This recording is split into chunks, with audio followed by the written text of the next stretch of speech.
Hi, spots and cheap pops! And today's episode of HSCP, we go to Monday Night Raw, and we have January 31st, 2022, and the highlights: Brock Lesnar and Bobby Lashley, and the entire Elimination Chamber match is decided, and we'll also find out what Ronda Rousey has to say. Ladies and gentlemen, it is February 1st, 2022, and last night's episode of Raw, pretty meaty, had a lot of good stuff happening in it, so want to give it its due. Certainly better than the last two episodes of television that WWE put out last week. We obviously, as we know, the go-home episodes had a lot to be desired, but I digress. Cincinnati, Ohio, we open with Adam Pearce. We show the Royal Rumble highlights, particularly Bobby Lashley and Brock Lesnar, and Adam Pearce opens the show, and it is incomparably vanilla way. He announces Bobby Lashley will defend the World Wrestling Federation Heavyweight Championship inside the Elimination Chamber in Saudi Arabia. The Elimination Chamber, usually in Saudi Arabia, that's only when journalists are out of line.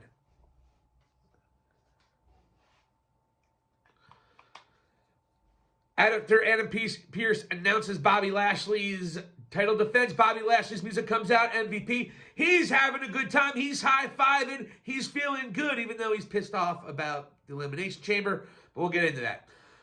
MVP says it's unfair, says it's booty. Bobby says he told everybody he could beat Brock Lesnar, and he did, but he did fail to mention the Roman Reigns, Paul Heyman interference, which is okay. But if he's a babyface, that's where I kind of had a little bit of a question. Like, what are we doing? Is he a babyface or is he not? Anyways, after MVP and also Bobby Lashley has their say, right in the middle of it, boom, Brock Lesnar's music hits. And Brock Lesnar has been on pretty much every episode of WWE television for the last month and a half. So you got to give Brock Lesnar, we used to make fun of him as being a part-timer, and I'm sure after WrestleMania, he'll be a part-timer once again, but he seems to be having an absolute blast, and he has been, let's be honest, he's been the biggest contributor, outside of maybe Seth and Roman, but he's been the biggest contributor for WWE television in terms of what they're doing on screen, and also what they're bringing to the table in terms of interest. So Brock Lesnar, we've bitched about him and his part-time status for years. He's putting in the work right now, and I think he's cementing himself. Now that we're seeing this different dimension consistently, he's cementing himself, for me, one of the best super heavyweights ever. And I don't know if he's a super heavyweight consistently, but heavyweight, a big-time heavyweight. Guys 270 and over, 280 and over. And I just think he might be the best. What he does in the ring, and now that he has mic skills, it's incredible. Lesnar says he's not mad at Bobby. He's mad at Roman and Paul Heyman. Brock announces he is fighting Roman Reigns at WrestleMania. No surprise there, but he didn't waste any time in saying, I'm not going to fight you, Bobby. And Brock has this kind of, Bobby, it's all good, baby. And he's super happy and super friendly, but he'll kill you in 2 seconds, which you got to love about that. But he says, athlete to athlete, Bobby shouldn't call himself a champion at the way he won. Bobby kind of sees that. But Bobby and MVP, they think about it, tease the crowd, and they decline. But Pearce announces that Brock Lesnar, other than Bobby Lashley, is the first entrant in the Saudi Arabia Journalism Elimination Chamber. And then we go to break, and we see highlights of Nikki Ash and Rhea Ripley. And guess what, folks? Rhea Ripley beat her soundly, cleanly, and it was a pretty good match for the time that they were given. She hit her with a riptide, and you would assume they're going to wrestle at least 3 or 4 more times before this feud is over, because that's how WWE does things. It's annoying and stupid, but I'm not going to bitch about it.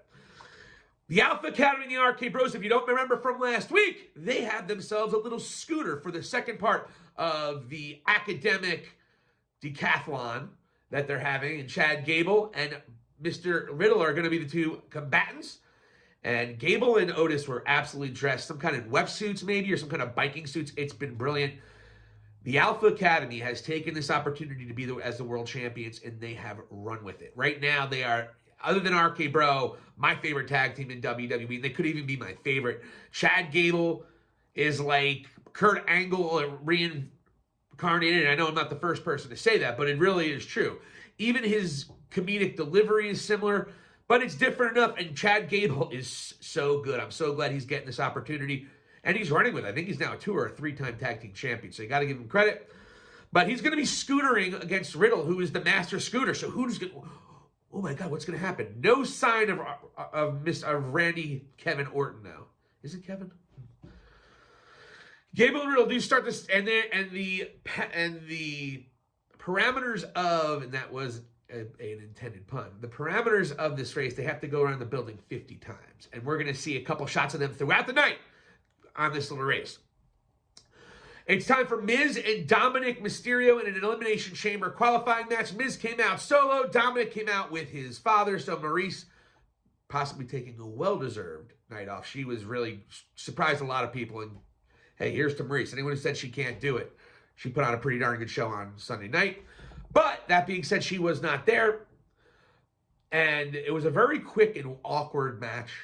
The quick match started. The Miz, while they were wrestling, the Miz pretended while the referee's back was turned to Dominic, the Miz pretended like he tripped, and then he blamed Ray. The ref didn't see it, but the ref's going to take the Miz's word for it. How come they don't take their word for it when somebody gets a handful of tights, or if they get hit in the face with a championship belt? I don't know, but the referee took Miz's word for it, and why not? Because he's an honest cat. And so Dominic was distracted by Ray getting kicked out, and then Miz comes up from behind on Dominic with the skull-crushing finale, which is one of the dumbest finishing names ever. It's been there for a while. And Miz is going to be in the Elimination Chamber. Guess who's not winning? The Miz. Kevin Owens' show comes out, and he has a special guest, Seth freaking Rollins. I think there's been 3 Kevin Owens shows the last month, and I think 3 of them have been with Seth Rollins. I'm not sure, though. Kevin Owens asks Seth about the Universal title match. Seth tells him that he has permanent real estate in Roman Reigns' head, and you certainly cannot deny that, even though it seemed like Roman kind of exorcised some of those demons after he basically recreated the Shield turn, which was brilliant, by the way. Seth then says he has been declared for the Elimination Chamber, and he's excited about it, and he'll get to SmackDown at another time. Kevin Owens then suggests that Rollins demand that Kevin's in the Elimination Chamber, so he won't have to face Austin Theory for his qualifying match, and if he doesn't, then Seth has to withdraw. Seth didn't seem too big on that, but what have you. Austin Theory then comes out before that happens, and this was a really great match, folks. Kevin Owens continues to put on a great match after a great match on Monday nights, and this time it's putting Austin Theory over. As a bunch of awesome false finishes got them going on. The match went outside to the KO toward the end, and Kevin Owens went for a power bomb, one of his technical power bombs, on the ring apron, and unfortunately, Mr. Theory got out of it, ran back into the ring, and as Kevin Owens was getting back into the ring, Theory kicked the second ropes, hitting Kevin Owens' balls to the point where my man, Austin Theory, was able to get the ATL and gets a clear victory over Kevin Owens. So Austin Theory, big push. He is going to be in the Elimination Chamber, so obviously rubbing elbows with Vince McMahon has helped that situation. We then have, so now in the Elimination Chamber, we have Lesnar, Lashley, Rollins, Theory, and The Miz, who will be the 6th. Well, we're going to find out. The Street Profits, and the 7th, by the way. There's 7. The Street Profits were in the back talking about the match that Angelo Dawkins was going to have with Dolph Ziggler, and they, of course, talked about Matt Riddle. Angelo Dawkins being a Cincinnati kid, very happy, talking mad shit on Baron Corbin on social media after the Bengals won. And Matt Riddle pulls up on his scooter and asks for a drink and some water. And he's like, we got this, fam. He drinks. I think it was booze. Anyways, the Street Profits send Riddle on his way. And then up came Chad Gable. And Chad Gable's like, hey, guys, can I get a drink? Can I get something? And these dicks, seriously, these guys are dicks. They're like, no, fam, piss off, dog. And they walk away from Chad Gable. But Otis, Johnny on the spot, right there with a nice beverage for Chad Gable. However, apparently it was steak sauce. As Chad Gable drinks, it's like, is this steak sauce? And Otis says, barbecue. And then Chad Gable freaks out over the sodium and then pedals away. It was a really funny skit again. Alpha Academy continued to knock him out of the park. Then we got Dolph Ziggler and Angelo Dawkins. Really, really good match. And I got to give credit. Everyone might be sleeping a little bit on Angelo Dawkins because we know how great Montez Ford is. But Angelo Dawkins, I think both of these guys are future champions. Dawkins wins this one with an inversion of a double underhook, almost crossroads. Not sure it's his finisher. Not sure what he wants to call it. But he gets a monster Cincinnati pop. And somebody from their hometown won. It wasn't a main event or a top match, though. Usually those go for whoever isn't from there. We go to the final lap of the scooter race. Oh, boy, it was amazing. Kevin Patrick, my new favorite commentator, European Kevin, I used to call him, but I found out his name, Kevin Patrick. And he has special guest R-Truth as a special guest judge. Patrick asked who R-Truth thinks is going to win, and if you didn't think there were a lot of Cincinnati Bengal references throughout this night, then you weren't watching. Yes, of course, WWE took full advantage of Cincinnati Bengals being in the Super Bowl, winning yesterday and celebrating with their crowd. R-Truth screams Bengals for a nice cheap pop. And then the two combatants in the scooter race, Matt Riddle, Chad Gable, heads toward the finish line down the ramp, and it's on the other side, opposite side of the ring, so they have to go down and then go down and go around to get to the finish line. As they're getting toward the ring, Chad Gable trips, almost similar to my man, Titus O'Neil. Falls down, Riddle laughs at him like a real jerk-off. And then he says, I'm going to do it. And so Riddle starts, pedaling his little scooter toward the finish line. But right before he gets there, out of nowhere, Otis says, screw you, Riddle, you stoner prick. And he lays out Riddle briefly with an avalanche. Chad Gable is then able to pass the finish line. We are now 1-1 in the decathlon. But folks, guess what? Riddle says that it's not cool. And he hinted that Gable cheated. And Gable was pissed off. He's like, I don't cheat. I don't cheat to have my shoosh. Shoosh. I love the shoosh.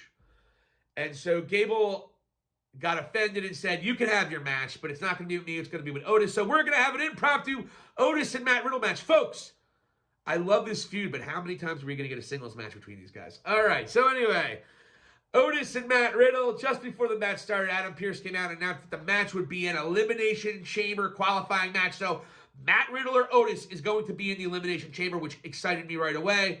I was happy about that. What it also does is it ensures that RK Bro is not, they can kind of keep them away from the tag team title right there. It would be great to have Alpha Academy kind of stove off RK Bro until WrestleMania. Not sure if they're going to do it, but that would be the way I would go. Tease it. Let RK Bro have a nice celebratory match. You can open the whole entire show with it. Everyone loves RK Bro. Everyone loves them at Alpha Academy. That's what I would do with WWE. That's your WrestleMania opener right there, or at least one of the nights. This match went a little longer than I like. Otis controlled most of it. Really was kind of unnecessary, probably. But at the end, my boy Matt Riddle got a little bit of momentum. Hit a floating bro, is what he goes and just, I don't know if it's 360 or I don't know. But he turned it into a nice pinning combination. And he takes Otis out 1, 2, 3. And Matt Riddle is now in the Elimination Chamber. So now we only have one more match to be decided. And later on it's going to be AJ Styles and Rey Mysterio. But right now the Elimination Chamber, other than maybe The Miz, I'm pretty excited for everybody in there. What the fuck is The Miz going to do, really, right? Just kidding, Mizzy. By the way, Miz and Maurice, Edge, and Beth Phoenix really put on a good match the other day. Anyway. Next up, we have Carmela and Bianca Bel-Air. Carmela is actually really funny in the ring. Very loud, very animated. She was loud, obnoxious. I enjoyed it. The match got off to a slow comedic start. Carmela controlled a portion of it, but Bianca came back, hit the KOD, and the EST gets the WIN. And that's all that is for that. Alexa Bliss. She's a fake Lily, and it makes her happy. Her eye makeup was a little dark. I couldn't tell if she was crying or just really excited. But that's continuing to go on. Now she's talking to a shrink, and she saw Lily, and it seems like everything's better. Well, maybe just let her have the fake Lily. Who gives a shit? Anyway, Alexa Bliss. I love her.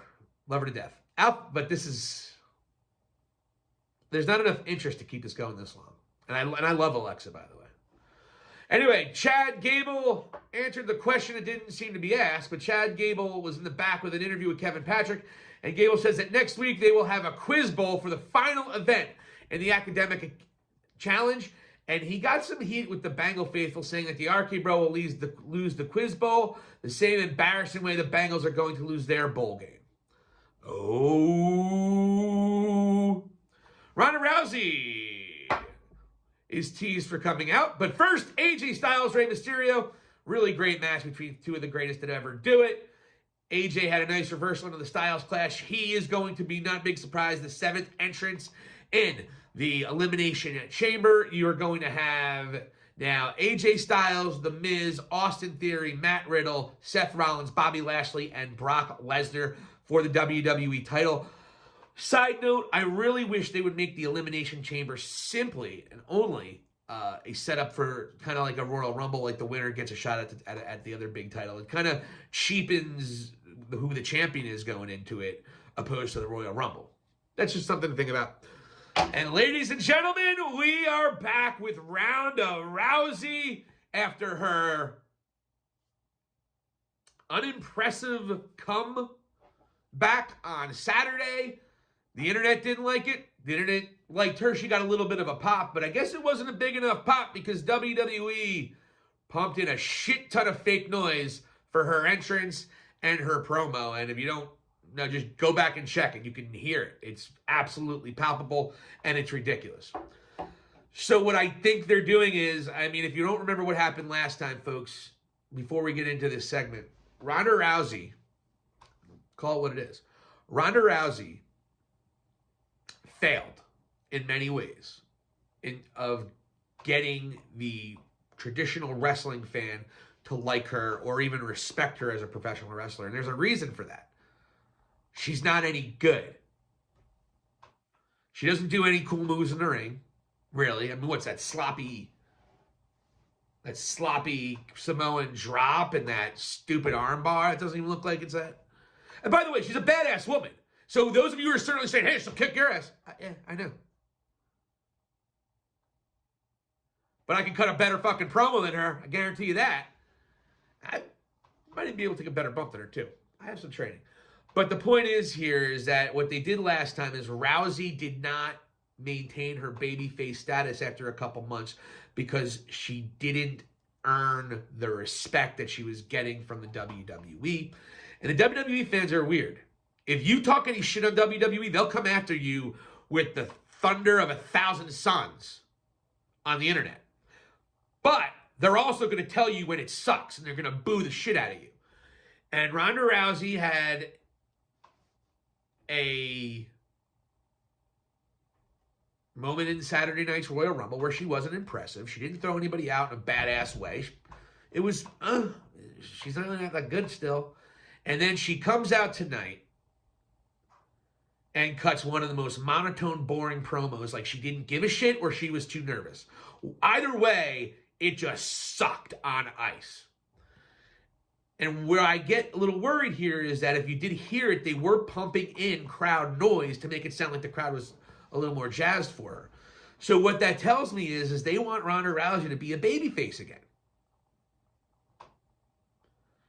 If she can't wrestle or cut a promo, she's going to get booed. You can't stop that.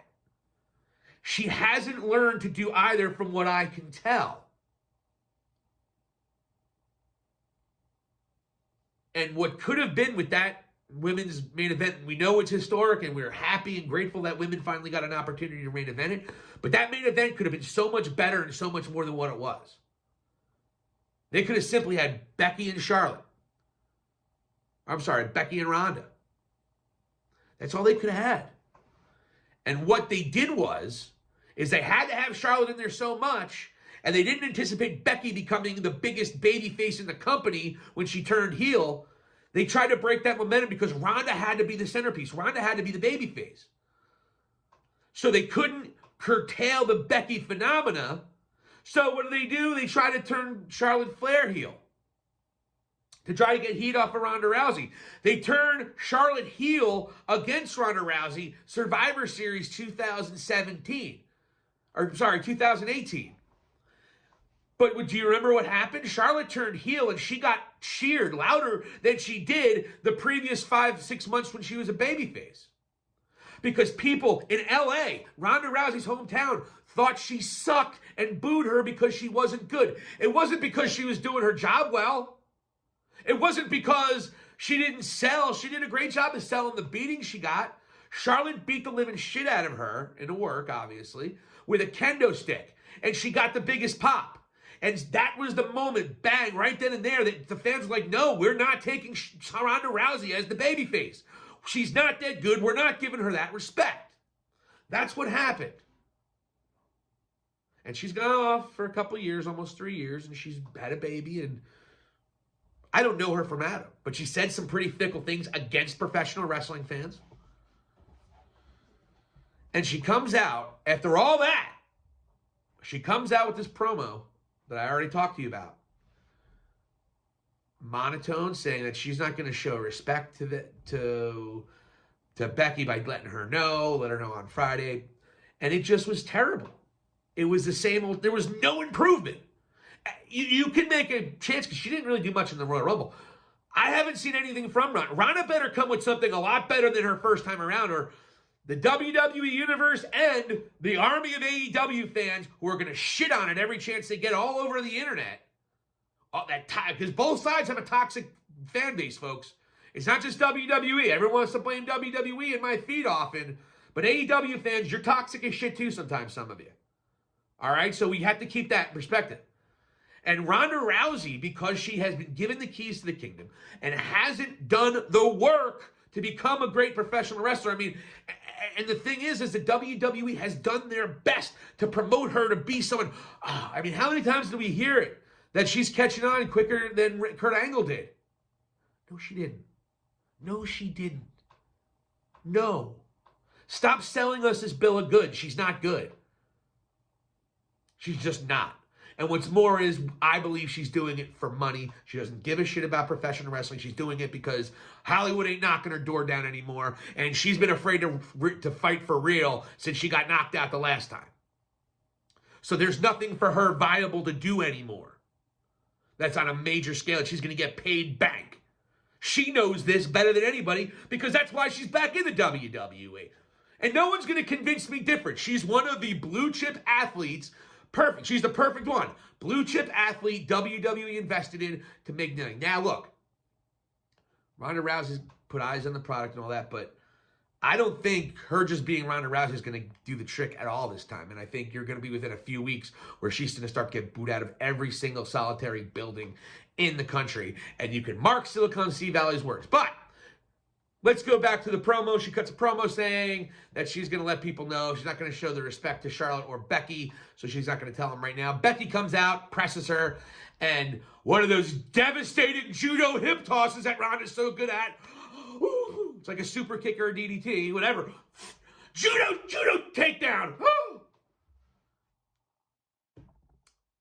She gets Becky down and says, I'll tell you on Friday, Becky. She walks out. And it's almost like the WWE knew it was going to fall flat. Lita's music hits as soon as Ronda exits. And Lita then challenges Becky for a match. This is how we're going to end the night. Lita challenges Becky for a match at the Journalist Elimination Chamber in Saudi Arabia in February 19th of this month, actually, 18 days away. So check that out, folks. That is your Monday Night Raw review, January 31st, 2022. Things are heating up. Things to take away. Brock Lesnar's going to be on SmackDown on Friday night. And Brock Lesnar, Bobby Lashley, AJ Styles, Seth Rollins, The Miz, Matt Riddle, and Austin Theory are all in the Elimination Chamber. That should be an absolute dandy. I'm going to watch the Blood Money feud. I'm sorry, guys. Hey, I hope you guys enjoyed this week's episode of Monday Night Raw review on High Spots and Cheap Pops, hscpwrestling.com. Please hit the subscribe button. You can follow me at HSCP Wrestling. And of course, if you can, please hit the subscribe button right here on our YouTube page. This is Silicon Steve Valley of High Spots and Cheap Pops. I am burping. This is Silicon Steve Valley of High Spots and Cheap Pops. The Cheap Pops is not a bunch of douchebags from Texas. We want to keep on reiterating that we are not douchebags from Texas. I want to make sure there's no confusion. Douchebags from Texas is Cheap Pops Radio. We're high spots at Cheap Pops. HSCPWrestling.com. Subscribe!